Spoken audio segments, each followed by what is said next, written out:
Hey guys. Alright guys, we're here today to check out Jungle Rot. This is a Patreon request from this patrono right here. The name of the song is Worst Case Scenario, and that's exactly what happens when you fart and you end up shitting yourself. That's absolutely the worst case scenario. Yeah. It's a shart. It's a shart. It's a shart.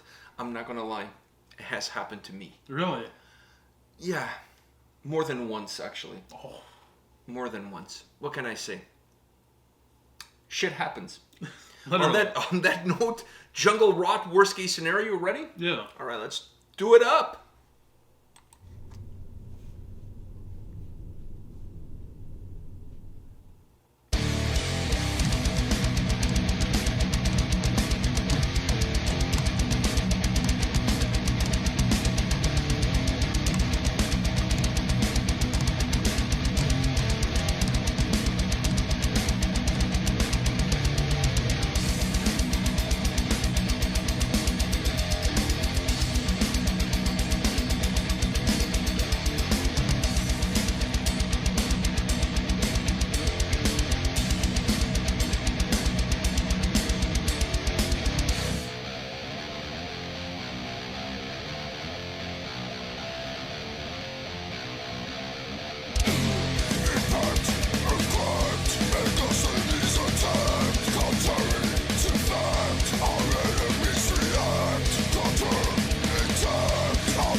I'm adding this track to my playlist like immediately. Yeah, immediately. This falls into your. Oh, this is my wheelhouse of pleasures. Like, dude, it's just First of all, let me say this. I was just gonna say, Oh, go ahead. I think it's good. I think it's a good song, but I know for a fact I was listening to the song. I'm like, This is my shit. it's totally for you, man. This is like a wedding song for me. Like this is it.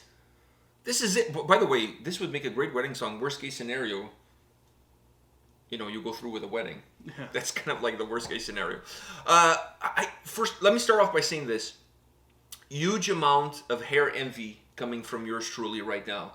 Because one of the things that I used to love as a kid watching Headbangers Ball on MTV was music videos like this that looks like you're in a barn. Like a band that used to do this really well was Cancer. Cancer had like one or two videos like that, but they were not the only ones. I mean, there was a lot of bands that pull off this shit.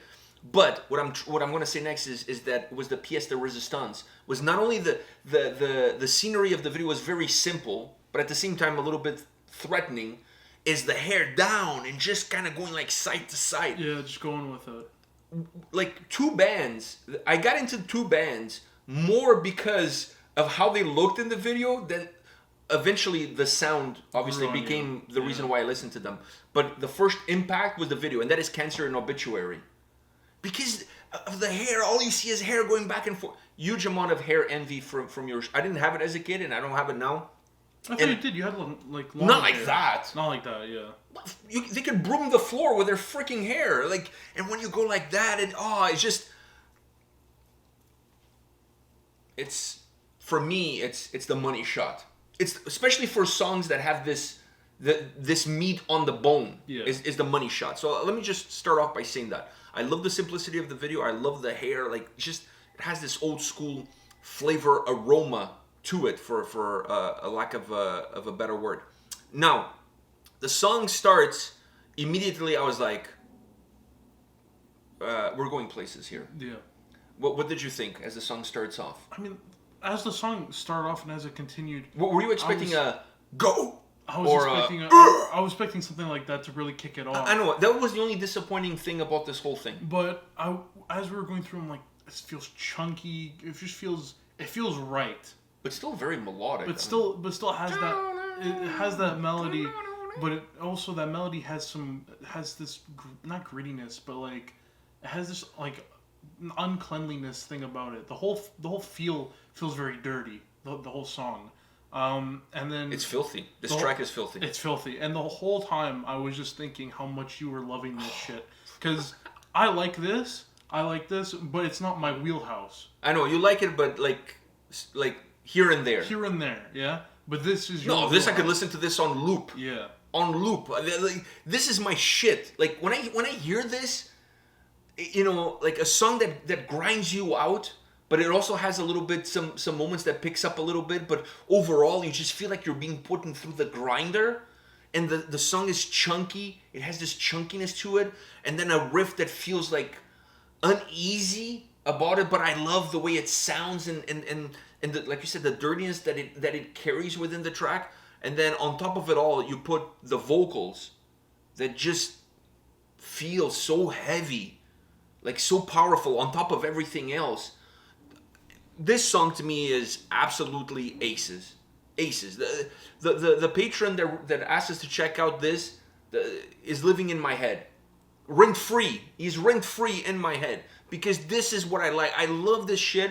It takes me back to the sound and the bands that I gravitated to as a kid, starting to get into metal, starting to get into the heavier stuff, the more aggressive stuff. This thing falls in like perfectly. Like I just mentioned, Obituary, Cancer, two bands that I discovered early on in my teens. Got really into it. They had that grinding effect. Sounds different, but the same idea. Yeah. The same idea is behind it. And I just love it.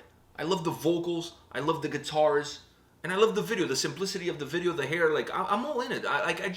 There's not enough words for me to say how much I like this song. I love the power that it has. Yeah. You know what I mean? It's just powerful, but it's from the vocals. But the sound behind the vocals are kind of like they're already everything is grinding you in this song. Everything is grinding, but I really like one of the key things I take away from the song is the vocals. I really like the strength in the vocals. I also dig that part there where it felt like the vocals were coming from the back all the way to the front. It was just like he wasn't singing anything. It was just like a hum, but it felt like it was coming from the back all the way to the front. And I thought he was going to transition into actually singing the song, which is also something that was really popular, more so in the early 90s. Bands like Carcass, Sepultura, even Machine Head used to do that, like having the vocals kind of like fading, coming from a fade out place, moving into the front of the mix. Here he didn't do that. He just continued with that humming all the way through. I thought that was really cool. It added a little bit of a throwback feel to it, but it didn't go all the way. So it didn't feel repetitive. It didn't feel like I had heard it before. At the beginning it did, but then the way he went, I was like, oh, never seen it this way before. So it kind of worked out well. But overall, that was Killer. That was killer, dude. That was killer. Like, love this shit. So all I can say is thank you to the dude or the dudette, I don't know, on Patreon who asked us to check this out. Living rent free in my head when you asked us to check out a band like this with a song like this. You're not complaining. I mean, all right. I wish every Patreon request was like this. Fuck, I love this shit. And it's a band that I'm not super familiar with, so like I just discover a band that's gonna go into my playlist. Yeah. Because I love this sound. It just doesn't get old. For me, it doesn't get old. It's because you listen to it a lot in your childhood, so it's that sound that sticks with you throughout your life. For me, I think it has a nostalgic feel to it, so it makes me feel young, and it feels like a Throwback Thursday. Oh yeah. It does. I mean, the sound better production. Yeah, but not every Throwback Thursday could be this good. And this is not even a Throwback Thursday. I know. So it is what it is. All right, Jungle Rot with Worst Case Scenario. Fuck, man, seriously. Going high on my playlist. Love this shit. We'll see you guys at the next video. Take care. See ya.